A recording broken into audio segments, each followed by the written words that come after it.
Welcome back. Thanks for joining. Please like, share, and subscribe to my channel. I do appreciate it.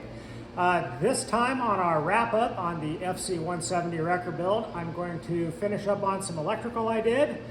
We're going to go on a little test drive. I'll show you a few bugs I worked out and some other little things I'd had to take care of. I'm going to point out the ignition switch first because you're going to need battery power, number one. Number two, you're also going to need keyed on power because there are various circuits going on. Plus, you can wire your starter solenoid at this time once you have your ignition switch in. Now remember, take your time doing this wiring. It's really easy if you just do it one circuit at a time. We already did the turn signals, so we're going to skip that today. All right, and now we're on to the fuse boxes. You can see where I mounted the two fuse boxes. Like I say, I like to try to mount them to the firewall, but on a cab over, you're really limited. So one fuse box is switched key on. The other fuse box is for a 12 volt constant. All the wires are colored so that they go to whatever component I know they should go to. And let's see if we can get up under the dash here. Show you some of that. You know, I always try to be as neat as I can with my looms, but you know, they do come out and they go to things. So eventually you're going to have wires hanging out. Something I would like to point out real quick, be very conscientious of your grounds. You definitely need good grounds for everything. That's something that a lot of people overlook. They'll run a battery cable to the frame, call it good. Or a battery cable to the engine, call it good. Well, there's a lot of rubber bushings and a lot of resistance going to other things, especially on things like a tilt cab. I've got an isolated ground strap that goes from the frame to the cab. I've got an isolated ground that goes to the bed. I've got an isolated ground that goes from the battery directly to the frame. So there's a lot of very good grounds on this in order to ensure that I have a ground no matter what the truck's doing.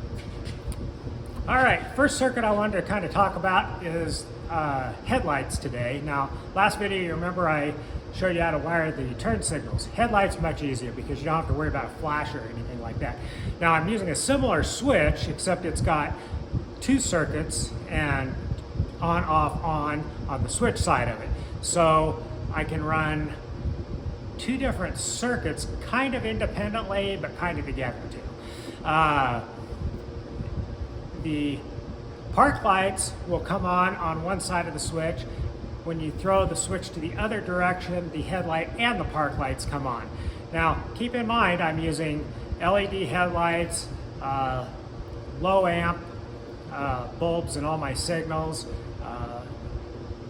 LED marker lights, things like that. So I'm not using a lot of amperage on my lighting circuit. I'm still using a 20 amp rated switch. I'm using 14 gauge wire, and I'm using a 20 amp fuse. At this point, there's no need to run a relay. If for some reason I check the amperage and it's too high, I can always run the power wire trigger to a relay that comes back to the switch. So if for some reason you're worried about the amp rating, you can always run the relay. But for now, I don't think I'll need a relay in this one.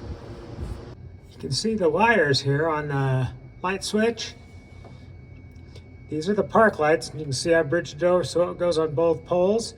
The headlights are the other side. So it only comes on when it's on the headlight side, and then the middle pole also you have to bridge so that you have power going to both sides of the switch. This is the heater fan switch. It's a 1-speed heater. There's no resistor in here. It's just on and off. I'm not planning on using this for a lot of creature comfort driving. I just want something to take the chill off if I happen to run it in a parade in the winter. Otherwise, it's all the heater I really need. First thing I'll show you, left signal and right signal. Those are wired directly into the turn signal switch for the fronts before that trailer light splitter. That way they don't come on with the brake lights, and we covered that last time. The wiper switch, I went ahead and put in a wiper switch that came with the electric conversion kit for this. And the reason I did that is it has a park position. It'll always shut the wiper off in the correct position. Next piece I'll let you know about here. This is a GPS signal.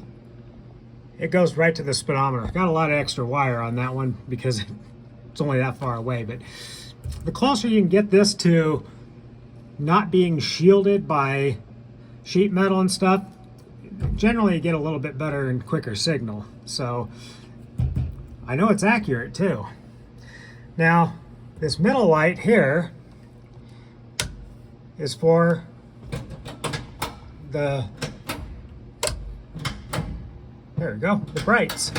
So it's a bright indicator. Moving on over, typical tack, check engine light.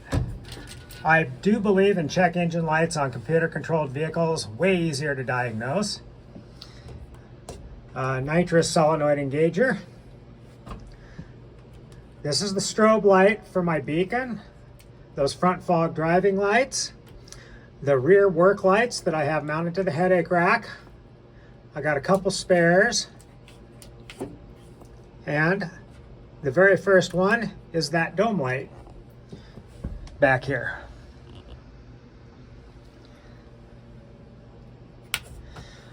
None of these needed a relay. None of them have that high amp draw. Now I have also got a 12 volt receptacle. I right now have a USB port in it for charging my phone up.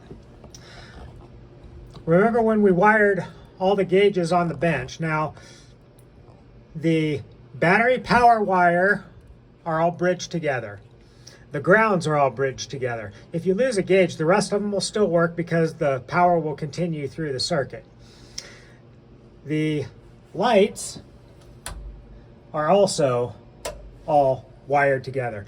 Now, what's independent on all these gauges, the water temp, the oil pressure, and the fuel all have a sending unit wire, and those go to the gas tank, the oil sending unit, and the water temperature unit.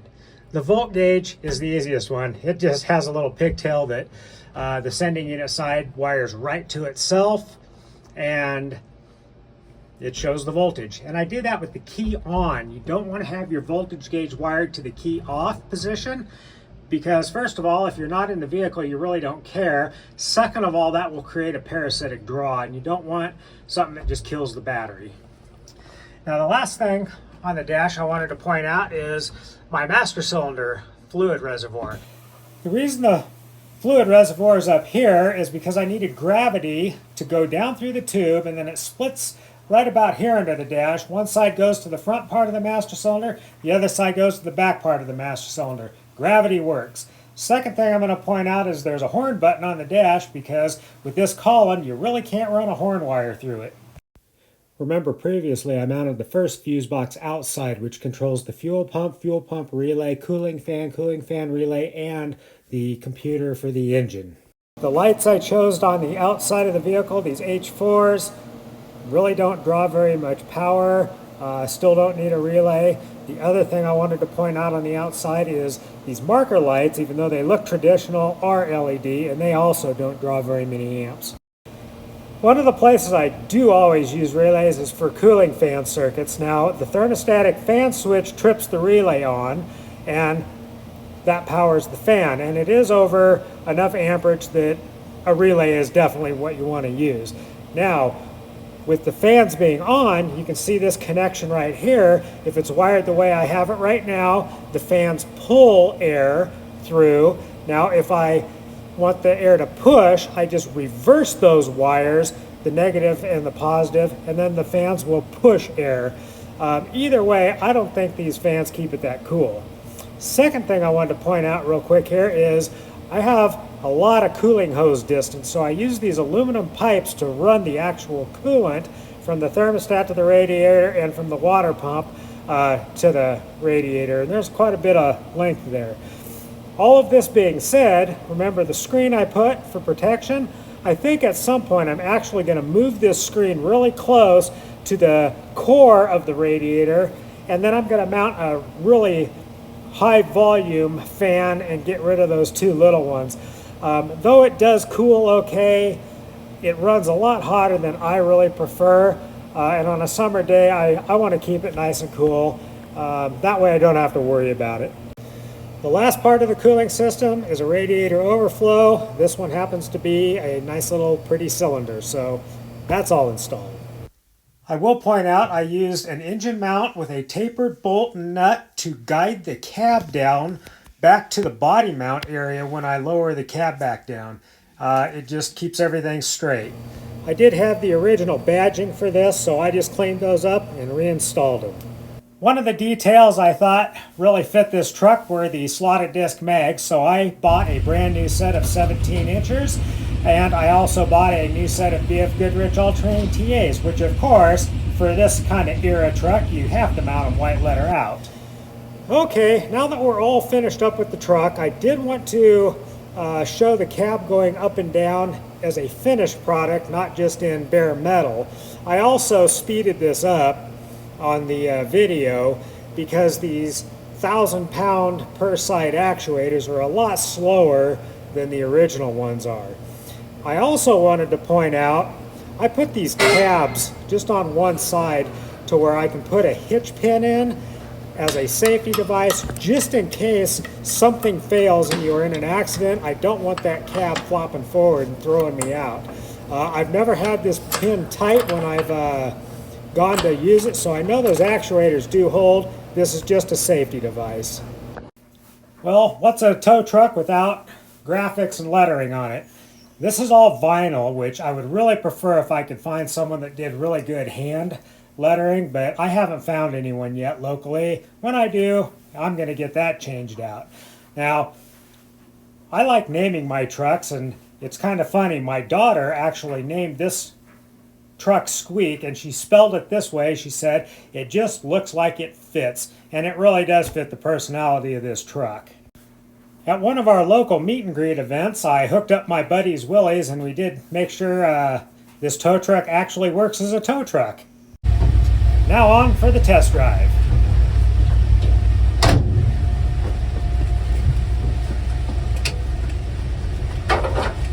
Seatbelts, just never had them. Does now.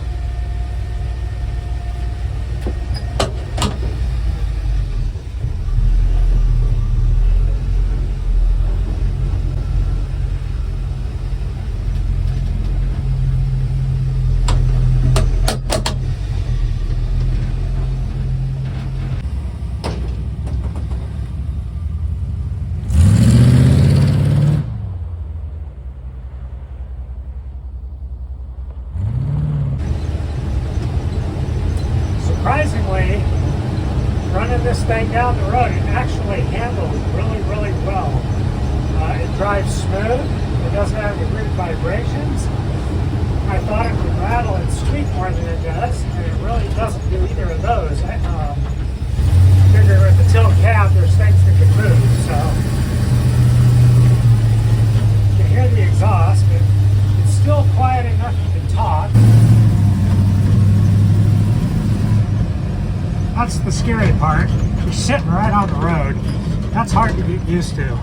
It came out, if you measure an old square body full-size Blazer and this, they're almost identical wheelbase, and obviously it's full-width Chevy axle, so it's about the same, but four-wheel disc brakes, I guarantee this stops better than any 1957 FC built off the factory.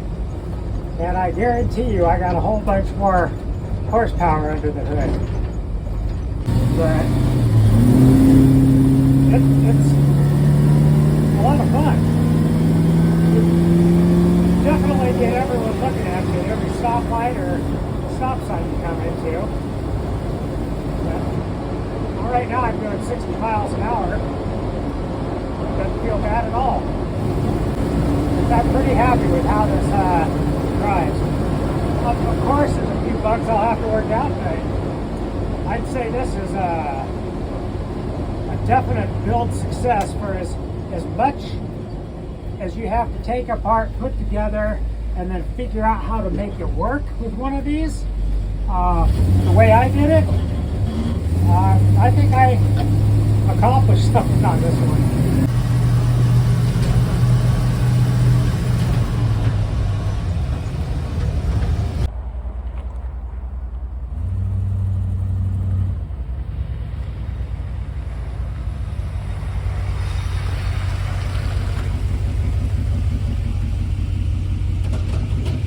My first field trip was to the Moab Annual Car Show and Cruise. I'm not much for shows, but I do like the cruise part of it. That was a bunch of fun.